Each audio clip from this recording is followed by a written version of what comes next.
3 Sport Production. I'm your host, Suttles, and before we get started, if you're new to the channel, go ahead and hit that sub button. Make sure you click that like button. YouTube always likes it. And be sure to leave your comments in the comment section. I want to hear what you got to think about this next subject. So without further ado, let's get it. And the 2022 New York Giants season has just begun. Welcome back, welcome back. I am so hyped that the 2022 season is here. The New York Giants, they had their first preseason game against the New England Patriots. They won 23-21. I know the score really doesn't tell exactly what happened in the game and everything of that nature, but it is preseason. A lot of guys are playing just to get a roster spot. A lot of guys are playing just to keep a roster spot. But there were some concerning things that we're going to go through in this video that I seen in this game, and some really concerning things that I really think that's going to probably plague into the season and really mess with this 2022 season. But if you haven't done it already, go ahead and hit that sub button. And after this video, make sure you comment. I want to hear what everybody has to think about this first game and just further on what we're going to do in the season. So let's get started with Daniel Jones. He got out there, and in this new offense, we've seen that it's a little bit more motion.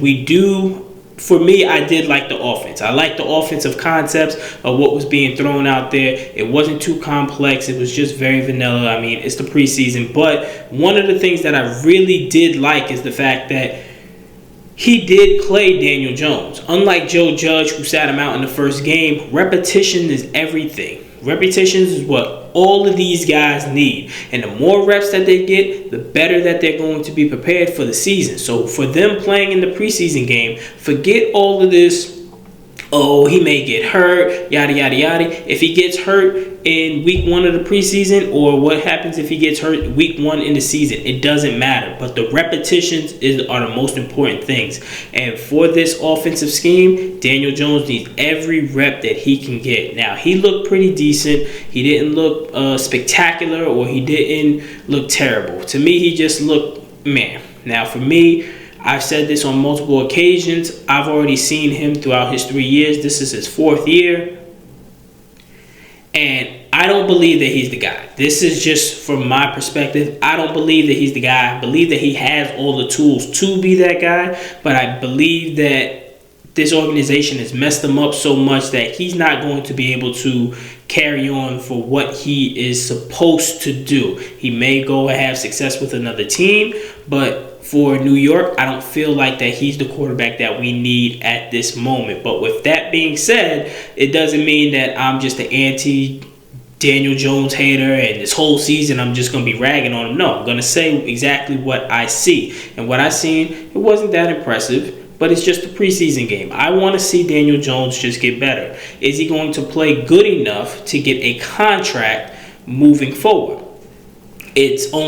Time is only going to tell. But overall, he didn't look too bad. He didn't look spectacular. He did some good things. He also did some bad things. But that's to be expected with the first preseason game.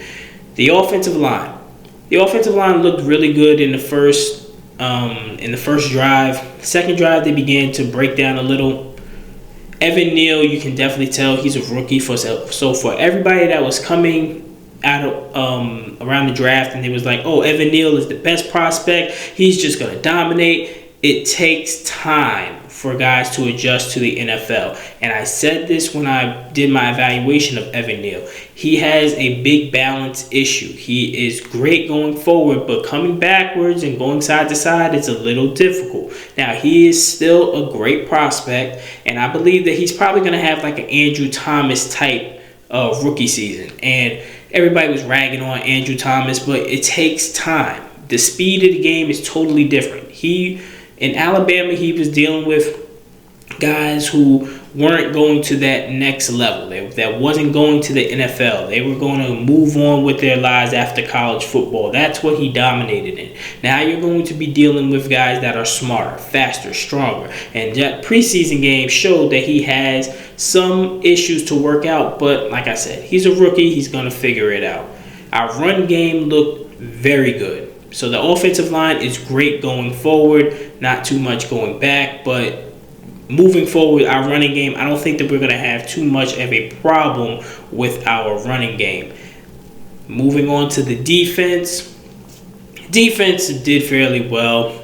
The front line and the linebackers, they blitzed a lot, put a lot of pressure. That's what Wink Martindale does. But as we said, everything was very vanilla. And I held out these two places, these two concerns, because one is a concern, but one is a huge concern. And I think that every Giants fan should really be watching out for this season and do not be surprised if this was to happen.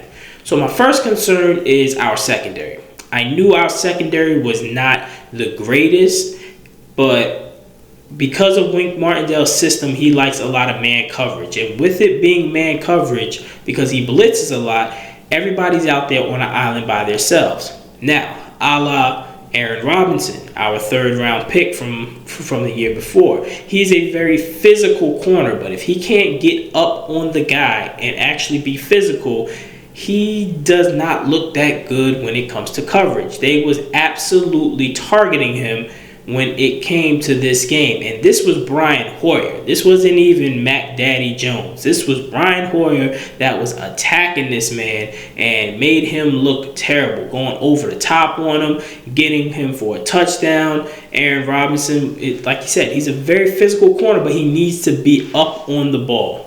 Everything is very vanilla. Now, that is a concerning issue, but I don't think it's going to play too much into the season. I just think maybe at the beginning of the season, it's going to be an issue, but the secondary is going to have to come along a little bit quicker because it's going to have a lot of pressure on them to stop these touchdowns because it's going to be a lot of pressure on the quarterback because of Wink Martindale's system. But now going to the number one concerning issue, and I think all Giants fans may just agree, is Kenny Golladay. Kenny Golladay, our $75 million man, he looks absolutely out of it. Like, he does not look like he wants to play on this team at all. He is not running routes good. He's not catching the ball good. It seems like he just doesn't want to be there. And it was an issue when we first signed him. A lot of Detroit fans were saying, he just doesn't have that drive. He just wants the money and that's it. Like, he's not that guy. And we signed him to a big contract. We was the only ones bidding on ourselves and we gave him that big contract. Damn you, Dave Gettleman. But it doesn't look good. It doesn't look good. That is the main concerning thing about him. He does not look good. He looks disengaged. Even at the training camps, he was looking disengaged. He just doesn't look like the player that everybody imagined when we gave him that contract. Now, most free agents do not live up to the contracts that they get because when you're on the free agent market, you're going to get money. You're going to get an overpriced money. So that contract, I never expect a free agent to play up to his contract because he's mostly overpaid because it's just a free market. I understand that. But you need to place relatively close to what you are getting. And Kenny G don't look like that he's about to do that at all. Right now, at this current moment, Andrew Thomas has more receiving touchdowns than Kenny Golladay in his Giants career. That is concerning. But now, coming into the preseason, I would have thought, hey, he had a year with Daniel Jones. They should be working together to get some type of chemistry going. And Kenny Golladay should be looking engaged. He should be looking to run these routes. He should be looking to get every single rep. It looked like to me that he was just out there just for a paycheck. It just looked like that he's just like, you know what, I'm going through the motions. I'm just going to try and stay healthy. I'm just going to make sure that I can get through the season and get through it so that I can get every dollar that I want. And that is a very concerning thing for me in particular. And I feel like that as Giants fans, that is also a concern. Now, maybe I'm just plaguing too much on the first preseason game and a little bit of the training camp, But I don't see Kenny Golladay as that type of talent where he can just turn it on and off whenever he wants. He's not a Randy Moss. If Randy Moss was out there and he was just playing around in preseason and training camp, all right, I'll deal with that because I know when it comes time to it, he's going to put up numbers. He's going to do his thing. Kenny Galladay's not that talented. He's not that guy. So I'm going to keep a close eye on Kenny Golladay to make sure, but I think that was just a big waste of money. For real. I really think that it was just a big waste of money. But overall, that was just the first preseason game. I want to hear what you got to say in the comment section. Make sure, if you haven't already, hit that thumbs up, and I'll see you in the next one.